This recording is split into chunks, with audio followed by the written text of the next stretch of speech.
Harish, the best academy. Hi friends, welcome to Harish academy. ఈరోజు వార్తలు నిలిచిన జాతీయ అంతర్జాతీయ రాష్ట్రీయ అంశాల గురించి, వార్తలు నిలిచిన వ్యక్తులు, అవార్డులు, పుస్తకాలు, మరి క్రీడా సంబంధిత సమాచారం, ఒక్కొక్క అంశాన్ని వివరంగా తెలుసుకుందాం. ఈరోజు మన ఫస్ట్ టాపిక్ వచ్చేసి ఇటీవల తరచూ వార్తలు నిలుస్తున్న ఒక అంశము IITs, Indian Institute of Technologies. ఐఐటీలో ఒక ఐఐటి కాన్పూర్ ఈరోజు వార్తల్లోకి వచ్చింది. కృత్రిమ వర్షం సంబంధిత అంశంతో వార్తల్లోకి వచ్చింది ఐఐటి కాన్పూర్. పోటీ పరీక్షలకు ప్రిపేర్ అవుతున్న ప్రతి ఒక్క అభ్యర్థి, ఏ పోటీ పరీక్షన కానివ్వండి, ఏ స్థాయి పోటీ పరీక్షన కానివ్వండి, తప్పనిసరిగా చదవాల్సిన కొన్ని ముఖ్యమైన అంశాలు ఉంటాయి. అటువంటి ముఖ్యమైన అంశాలలో అతి ముఖ్యమైన అంశంగా నేను మీకు తరచూ చెప్పే అంశము ఐఐటీస్. ఎందుకు ఇంత ఇంపార్టెన్స్ ఇస్తున్నానంటే, పోటీ పరీక్షలకు సంబంధించిన ప్రశ్నపత్రాన్ని ప్రిపేర్ చేసేటప్పుడు, సిద్ధం చేసేటప్పుడు, రూపకల్పన చేసేటప్పుడు ఎగ్జామినర్ ఇటీవల తరచూ వార్తలు నిలుస్తున్న అంశాలకి ఫస్ట్ ప్రయారిటీ ఇస్తారు. అలా తరచూ వార్తల్లోకి వస్తుంది ఐఐటి, ఏదో ఒక ఐఐటి వార్తల్లోకి వస్తుంది, ఏదో ఒక ఇన్నోవేషన్తో. అలాంటి ఐఐటీస్ని ఇంపార్టెన్స్ ఇవ్వండి. ఖచ్చితంగా ఐఐటీస్ పైన క్వశ్చన్ లేకుండా ఏ క్వశ్చన్ పేపర్ కూడా ఉండదు. ఇటీవల టీఎస్పీఎస్సీ గ్రూప్ 1 స్థాయి పోటీ పరీక్షలో కానివ్వండి, ఏపీఎస్సీ గ్రూప్ 1 ఎగ్జామినేషన్లో కానివ్వండి, even UPSC union public service commission నిర్వహించిన గతంలో సివిల్ సర్వీసెస్ ఎగ్జామినేషన్ ప్రిలిమినరీ ఎగ్జామినేషన్లో కూడా ఐఐటి హైదరాబాద్ ట్రిక్లోసాన్ పైన క్వశ్చన్ అడిగారు. సో అలా ఐఐటీస్ని ఖచ్చితంగా చదవండి. ఈరోజు ఐఐటీలో ఒక ఐఐటి కాన్పూర్. ఐఐటి కాన్పూర్ అంటే ఏ రాష్ట్రం? ఉత్తరప్రదేశ్ రాష్ట్రం. ఉత్తరప్రదేశ్ రాష్ట్రంలోని ఐఐటి. వీరు ఏ టాపిక్తో వార్తల్లోకి వచ్చారంటే ఆర్టిఫిషియల్ రెయిన్, కృత్రిమ వర్షం సంబంధిత అంశంతో వార్తల్లోకి వచ్చిన ఐఐటి ఏదంటే IIT Kanpur. So cloud seeding ద్వారా కృత్రిమ వర్షాన్ని సృష్టిస్తూ వార్తల్లోకి వచ్చారు ఐఐటి కాన్పూర్. కృత్రిమ వర్షం పడేలా చేశారు. ఏ ప్రాంతంలో అంటే ఉత్తరప్రదేశ్ రాష్ట్రంలోని డ్రాట్ ప్రోన్ ఏరియాస్ ఉంటాయి కదా. డ్రాట్ ప్రోన్ ఏరియాస్ అంటే కరువు పీడిత ప్రాంతాలు, అసలు వర్షమే లేకుండా నీరే దొరకని ప్రాంతంలో ఐఐటి కాన్పూర్ శాస్త్రవేత్తల పరిశోధన ద్వారా కృత్రిమ వర్షం పడేలా, వర్షాన్ని కృత్రిమంగా పడేలా చేశారు. ఇటువంటి టాపిక్తో ఈరోజు ఐఐటి కాన్పూర్ శాస్త్రవేత్తలు వార్తలు నిలిచారు. అండ్ ఏ టెక్నిక్ అంటే క్లౌడ్ సీడింగ్ టెక్నిక్. మనందరికీ తెలుసు స్టాటిక్ పాయింట్. ఇటీవల కొన్ని కెమికల్స్ పైన కూడా క్వశ్చన్స్ అడుగుతున్నారు ఎగ్జామినేషన్లో. ఎగ్జాంపుల్ చూస్తే మనకు కార్లో ఉండే ఆ ఎయిర్ బెలూన్ ఏదైతే ఉంటుందో అందులో వాడే గ్యాస్ ఏది, ఇటువంటి క్వశ్చన్స్ అడుగుతున్నారు. సోడియం అజైడ్ ఇటువంటివి. సో ఇక్కడ మరి క్లౌడ్ సీడింగ్ టెక్నిక్ అనేది కొత్త ఏం కాదు, పాతదే. కృత్రిమ వర్షాన్ని సృష్టించడం కూడా పాత అంశమే. కాబట్టి ఐఐటీలో ఇది కొత్త అంశంగా చూడండి.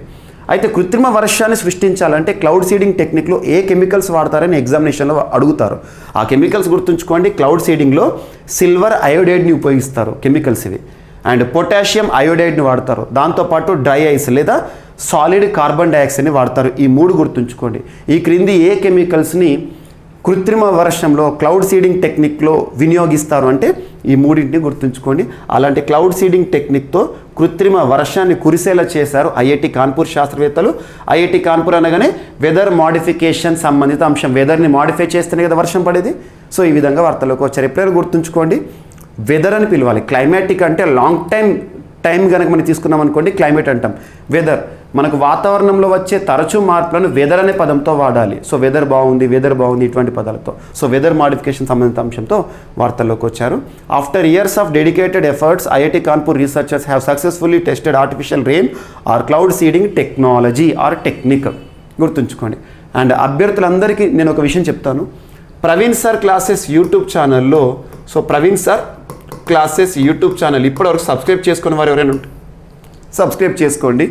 ఇందులో last 2 days back, just 1 day back IITs పైన నేను ఒక ఇంపార్టెన్స్ వీడియోను రిలీజ్ చేశాను. ఐఐటీల పైన ఈ 2023 సంవత్సరంలో వార్తల్లోకి వచ్చిన ఐఐటీస్ ఏవైతే ఉంటాయో అందులో ద మోస్ట్ ఇంపార్టెంట్గా నేను ఏవైతే భావిస్తున్నానో ఆల్మోస్ట్ ఒక 15-16 టాపిక్స్ని మీకు అక్కడ అందించడం జరిగింది. ఐఐటీస్ పైన ఆ వీడియోని చూడండి. గతంలో కూడా ఇదే యూట్యూబ్ ఛానల్లో నేను లైవ్ సెషన్లో ఐఐటి మద్రాస్, ఐఐటి హైదరాబాద్ పైన లైవ్ సెషన్ తీసుకోవడం జరిగింది. సంపూర్ణ సమాచారాన్ని ఇచ్చాను. సో ఈ యూట్యూబ్ ఛానల్ సబ్స్క్రైబ్ చేసుకొని మీకు రెగ్యులర్గా పోటీ పరీక్షలకు ఉపయుక్తంగా ఉండే సమాచారాన్ని మీకు అందిస్తూనే ఉన్నాను. వీడియోల రూపంలో కానీ, షార్ట్స్ రూపంలో కానీ, లైవ్ సెషన్స్ రూపంలో కానీ, కమ్యూనిటీ పోస్ట్లో కానివ్వండి. సో ఈ వీడియోని అయితే ఖచ్చితంగా చూడండి. మీకు ఐఐటీస్ 2023 ఐఐటీస్ సంబంధించిన టాపిక్స్ అన్నీ కూడా ఒక అవేర్నెస్ అనేది వస్తుంది. Important topics. And next rankings. Global liveability index అంటే నివాస ఆమోద్యమైన లేదా నివాస యోగ్యమైన నగరాలకి సంబంధించిన సూచి. గ్లోబల్ ప్రపంచవ్యాప్తంగా సూచి గ్లోబల్ లివబిలిటీ ఇండెక్స్ 2023 ఎవరు రిలీజ్ చేశారంటే ఎకనామిక్ ఇంటెలిజెన్స్ యూనిట్ అనే సంస్థ ఎక్కడ పనిచేస్తుందంటే లండన్ కేంద్రంగా పనిచేస్తుంది. ఎకనామిస్ట్ ఇంటెలిజెన్స్ యూనిట్ లేదా economic intelligence unit economist Intelligence unit London కేంద్రంగా పనిచేస్తుంది. ఈ సంస్థ వారు ప్రతి ఏటా కూడా ప్రపంచంలోని ప్రముఖ నగరాలకు ర్యాంకింగ్స్ ఇస్తారు లివబిలిటీ ఆధారంగా. నివాస యోగ్యమేనా కాదా, కాస్ట్లీ సిటీ, ఇటువంటి అంశాలను ప్రామాణికంగా తీసుకొని. మరి ఇక్కడ ఎగ్జామినేషన్ దీనిపైన క్వశ్చన్ ఎలా అడుగుతారంటే 2023 సంవత్సరానికి గాను EIU వారు విడుదల చేసిన ఎకనామిస్ట్ ఇంటెలిజెన్స్ యూనిట్ వారు విడుదల చేసిన గ్లోబల్ లివబిలిటీ ఇండెక్స్ 2023లో టాప్ పొజిషన్లో నిలిచిన నగరం ఏది అంటారు. నగరం వియన్నా సిటీ అని గుర్తుంచుకోండి. వియన్నా అనగానే మనకి ఏ దేశం గుర్తుకు రావాలి? Austria, not Australia. ఆస్ట్రేలియా వేరు. సో ఆస్ట్రియా దేశంలోని రాజధాని అనుకోండి వియన్నా సిటీ. ఇందులో టాప్ పొజిషన్లో నిలిచింది గ్లోబల్ లివబిలిటీ ఇండెక్స్లో టాప్ పొజిషన్. సెకండ్ పొజిషన్లో ఎవరున్నారంటే డెన్మార్క్కి చెందిన కోపెన్హాగన్ సెకండ్ పొజిషన్లో ఉంది గ్లోబల్ లివబిలిటీ ఇండెక్స్లో సెకండ్ పొజిషన్. అండ్ థర్డ్ పొజిషన్లో ఆస్ట్రేలియాకి సంబంధించిన మెల్బోర్న్ ఉంది. ఫోర్త్ పొజిషన్లో ఆస్ట్రేలియాకి సంబంధించిన సిడ్నీ ఉంది. 3 చాలు మనకి. మరి ఇండియాకి సంబంధించి ఈ సూచీలో భారతదేశం నుండి ఏవి మంచి పర్ఫార్మెన్స్ ఉన్నాయంటే ప్రపంచవ్యాప్తంగా తీసుకుంటే ఇవి సెకండ్ థర్డ్ అంటే ఇండియాకి సంబంధించిన అహ్మదాబాద్ సిటీ ఉంది కదా గుజరాత్కి సంబంధించి. అహ్మదాబాద్ సిటీ ఏదైతే ఉంటుందో 47th పొజిషన్లో ఉంది. బెంగళూరు సిటీ 48th పొజిషన్లో ఉంది. ఈ రెండు ఎన్ఎఫ్ మనకి. సో భారతదేశం నుండి టాప్ ఇవి. ప్రపంచంలో అయితే 47th 48th. So economist Intelligence unit వారు విడుదల చేసిన గ్లోబల్ లివబిలిటీ ఇండెక్స్ ఈ ర్యాంకింగ్స్ గుర్తుంచుకోండి సరిపోతుంది. ఈ సంస్థ యొక్క ప్రధాన కేంద్రం గుర్తుంచుకోండి. That's enough. వార్తలు నిలిచిన సూచీలపైన, గణాంకాలపైన, ర్యాంకింగ్స్ పైన, నివేదికలపైన ఎగ్జామినర్ క్వశ్చన్స్ అడుగుతున్నారు. అండ్ నెక్స్ట్ వచ్చేసి ఎస్టోనియా, ఐరోపా ఖండం లేదా యూరప్ కాంటినెంట్లోని ఒక దేశం ఎస్టోనియా, ఒక చిన్న దేశం ఎస్టోనియా. ఈరోజు సేమ్ సెక్స్ మ్యారేజెస్ని లీగలైజ్ చేస్తూ వార్తల్లోకి వచ్చింది. సో సేమ్ అంటే స్వలింగ వివాహాలను చట్టబద్ధం చేస్తూ వార్తల్లోకి వచ్చిన ఐరోపా ఖండంలోని దేశం ఏది ఇటీవల కాలంలో అంటారు?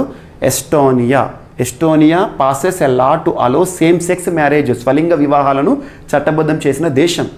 Prime minister Kaja Kallas, Estonia prime minister Kaja Kallas says she is proud of Estonia after the bill received.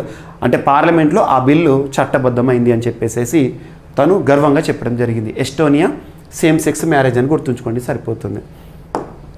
And next drones అంటే ఏంటి? అన్మాన్డ్ ఎయిర్ వెహికల్స్, మానవరహిత విమానాలు. సో డ్రోన్లకి సంబంధించి తరచూ ఏదో ఒక అంశాన్ని మనం చూస్తున్నాం, అన్మాన్డ్ ఎయిర్ వెహికల్స్. ఈ డ్రోన్లకి సంబంధించి ఇటీవల కేంద్ర ప్రభుత్వం కొన్ని విధానాలను సరళీకరణ చేస్తూ వార్తలకు వచ్చింది. డ్రోన్ల ఎగుమతికి సంబంధించి డ్రోన్లను ఎగుమతి చేయడం విషయంలో మరింత సులభ ప్రక్రియ అనేది మనం చూడబోతున్నమాట.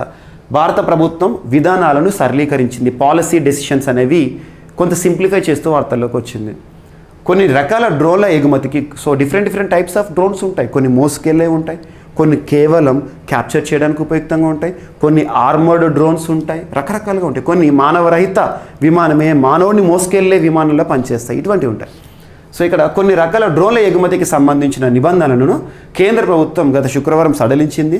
నిర్దిష్ట లక్షణాలు ఉండే డ్రోన్లు లేదా మానవరహిత ఏరియల్ వాహనాల ఎగుమతికి general authorization of exports of drones, గుర్తుంచుకోండి GAED అంటాం, general authorization of exports of drones కింద 3 ఏళ్ల పాటు వ్యవధి ఉండే సాధారణ లైసెన్స్తో అనుమతిస్తున్నట్లు వాణిజ్య మంత్రిత్వ శాఖ తెలిపింది. సో ఇక్కడ గుర్తుంచుకోండి ఈ సంస్థ GAED ఏ మంత్రిత్వ శాఖ పరిధిలో పనిచేస్తుందంటే మినిస్ట్రీ ఆఫ్ కామర్స్. ఎగుమతులు దిగుమతులు ట్రేడ్ అనే పదం వచ్చిందంటే that is the term related to ministry of commerce. ప్రస్తుతం వాణిజ్య వ్యవహారాల మంత్రిత్వ శాఖ ఎవరు విధులు నిర్వర్తిస్తున్నారంటే పీయూష్ గోయల్ గారు. సో ఓకేనా, director general of foreign trade వారు పేర్కొన్నారు.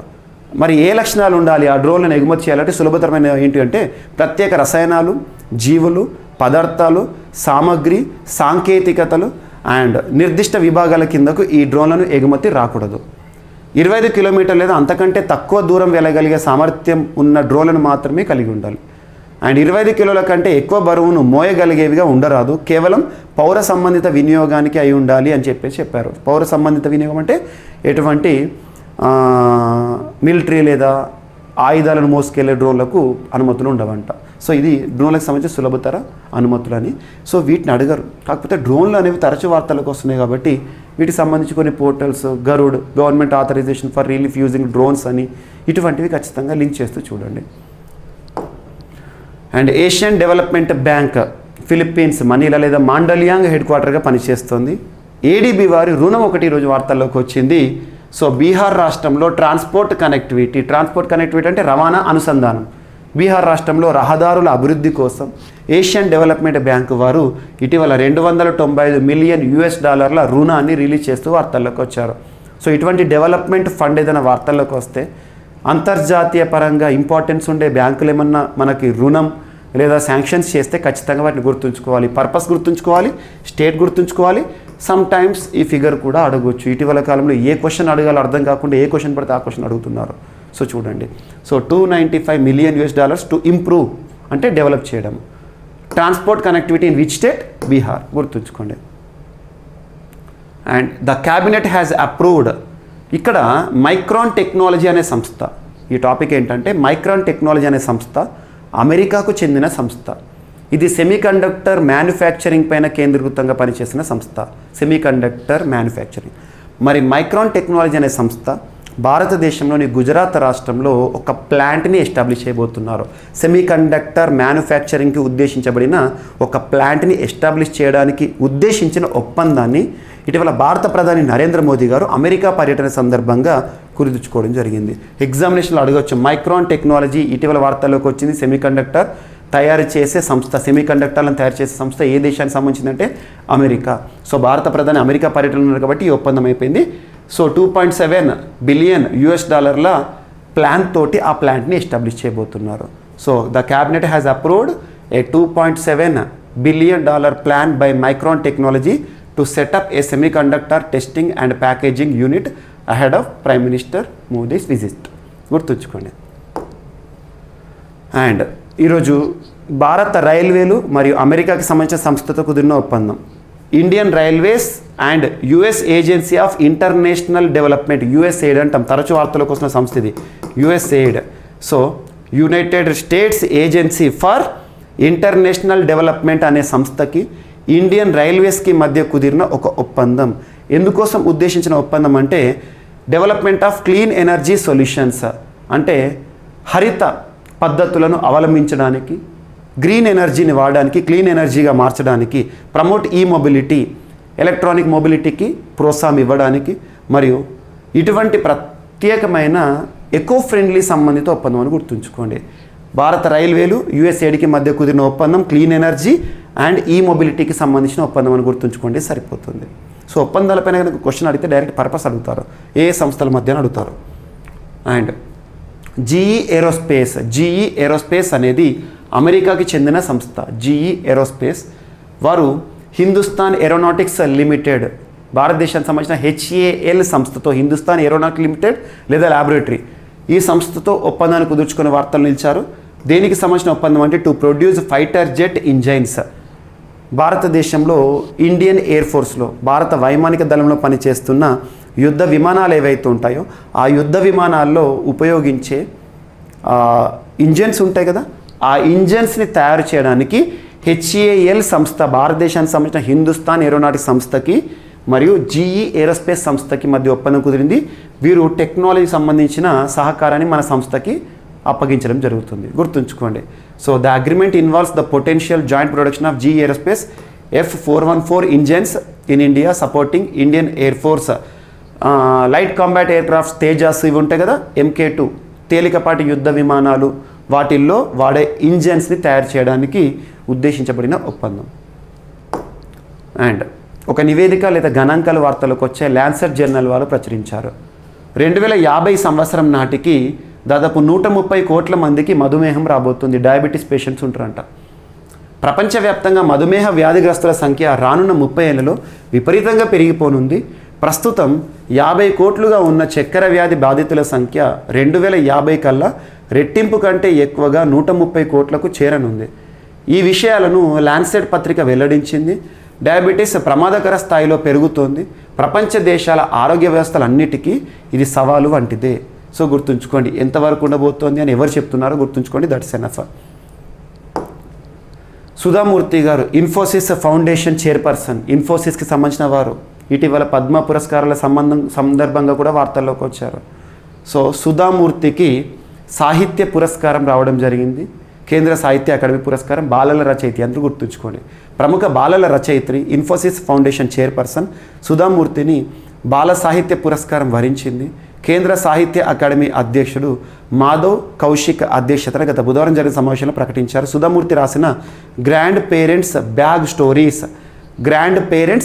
బ్యాగ్ ఆఫ్ స్టోరీస్ అనే ఒక రచనకు గాను బాలల పురస్కార రచయితగా వార్తల్లోకి వచ్చారు. ఈ పురస్కారాన్ని ప్రకటించడం జరిగింది. తెలుగు కేటగిరీలో డికే చదువుల బాబు బాల సాహిత్య పురస్కారం, జానీ తక్కడశిలకి యువ పురస్కారం ఎంపికయ్యారు. గుర్తుంచుకోండి, ఇంపార్టెంట్. కేంద్ర సాహిత్య అకాడమీ పురస్కారాలపైన క్వశ్చన్స్ అడుగుతున్నారు రెగ్యులర్గా. అండ్ నెక్స్ట్ లాస్ట్, ఒక ఖగోళ శాస్త్రవేత్త పేరు, భారతదేశానికి సంబంధించిన ఖగోళ శాస్త్రవేత్త, ఒక మలయాళీ పర్సన్. తన పేరు అశ్విన్ శేఖర్. తన పేరుని ఒక గ్రహ శకలానికి నామకరణం చేస్తూ, ఉల్కలు గ్రహ శకలాలు అంటాం కదా, గ్రహ శకలానికి నామకరణం చేస్తూ ఇంటర్నేషనల్ ఆస్ట్రోనామికల్ యూనియన్ వారు వార్తల్లోకి వచ్చారు.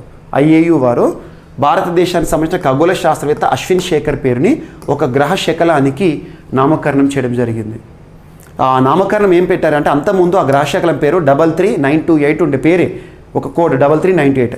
ఇప్పుడు కొత్త పేరు ఏంటంటే అశ్విన్ శేఖర్ = 2000 LJ27 అనే పేరు పెట్టారు. అశ్విన్ శేఖర్ పేరు పెట్టారు. ఇతను ఇండియన్. సో ఒక మైనర్ ప్లానెట్, ఒక చిన్న గ్రహానికి ఇంటర్నేషనల్ ఆస్ట్రోనామికల్ యూనియన్ వారు ఈ పేరును పెట్టడం జరిగింది. సో గతంలో ఇటువంటి ఒక గొప్ప హానర్, ఇటువంటి ఒక గుర్తింపుని భారతదేశానికి సంబంధించిన 5 వ్యక్తులకు మాత్రమే దక్కడం జరిగింది. వాళ్ళు ఎవరంటే, అంతకుముందు ఇలా గ్రహ శకలాలకు నామకరణం చేసింది IAU గతంలో ఎవరి పేర్లనంటే Subrahmanya Chandrasekhar, CV Raman, Srinivasa Ramanujan, Vikram Sarabhai and Manali Kallat. So వీరి పేర్లను మాత్రమే గతంలో 5 పేర్లను పెట్టడం జరిగింది గ్రహ శకలాలకు, మైనర్ ప్లానెట్స్. సో అట్లా ఆ జాబితాలోకి మరొక భారతీయ ఖగోళ శాస్త్రవేత్త అశ్విన్ శేఖర్ వార్తలకు వచ్చారు. IAU అశ్విన్ శేఖర్ గ్రహ శకలం అని గుర్తుంచుకోండి. That's in Kerala, Malayali person ఇతను. సో ఇవి ఫ్రెండ్స్ ఈరోజు వార్తలు ఇచ్చిన అంశాలు. ఒకసారి హ్యాపీగా చూస్తే, IIT కాన్పూర్ శాస్త్రవేత్తలు కృత్రిమ వర్షాన్ని కురిపిస్తూ వార్తల్లోకి వచ్చారు క్లౌడ్ సీడింగ్ టెక్నిక్ ద్వారా. మనకు ఎకనామిస్ట్ ఇంటెలిజెన్స్ యూనిట్ వారి గ్లోబల్ లివబిలిటీ ఇండెక్స్ 2023లో వియన్నా టాప్ సిటీగా వార్తల్లోకి వచ్చింది. అండ్ ఎస్టోనియా స్వలింగ వివాహాలను చట్టబద్ధం చేస్తూ తీసుకున్న నిర్ణయం. డ్రోన్ల ఎగుమతికి మరింత సులభ విధానాన్ని ప్రకటించింది కేంద్ర ప్రభుత్వం, ministry of commerce. Asian Development bank వారు బీహార్ రాష్ట్రంలో ట్రాన్స్పోర్ట్ కనెక్టివిటీ కోసం $295 మిలియన్ రిలీజ్ చేస్తూ వార్తల్లోకి వచ్చారు. అమెరికాకు చెందిన మైక్రాన్ టెక్నాలజీ వారు భారతదేశంలో గుజరాత్ రాష్ట్రంలో సెమీకండక్టర్ మ్యానుఫ్యాక్చరింగ్ ప్లాంట్ని ఎస్టాబ్లిష్ చేయబోతున్నారు. అండ్ ఇండియన్ రైల్వేస్ USAID మధ్య కుదిరిన ఒప్పందం. అండ్ GE ఏరోస్పేస్ వారు భారతదేశంలోని HAL సంస్థతో కుదుర్చుకున్న ఒప్పందం. ఇండియన్ ఎయిర్ ఫోర్స్లోని యుద్ధ విమానాలలో జెట్ ఇంజన్స్ ఏవైతే ఉంటే ఇంజన్స్ని తయారు చేసే ఒక ఒప్పందం. 2050 నాటికి 130 కోట్ల మందికి మధుమేహం రాబోతోంది అని చెప్పేసి ల్యాన్సెట్ జర్నల్ వారు ఇచ్చిన గణాంకాలు. సుధామూర్తి గారు ఇన్ఫోసిస్ ఫౌండేషన్ చైర్పర్సన్కి బాలల రచయిత్రి పురస్కారం రావడం జరిగింది, కేంద్ర సాహిత్య పురస్కారం. అండ్ భారత ఖగోళ శాస్త్రవేత్త అశ్విన్ శేఖర్ పేరును IAU వారు ఒక గ్రహ శకలానికి నామకరణం చేయడం జరిగింది, గుర్తుంచుకోండి. సో ఇవి ఫ్రెండ్స్ ఈరోజు వార్తలు నిలిచిన అంశాలు. మిస్లేనియస్ అంశాలు ఏమైనా మిగిలిపోతే మాత్రం రేపటి క్లాస్లో జోడించి మళ్ళీ నేర్చుకుందాం. రేపు కలుద్దాం. Thank you.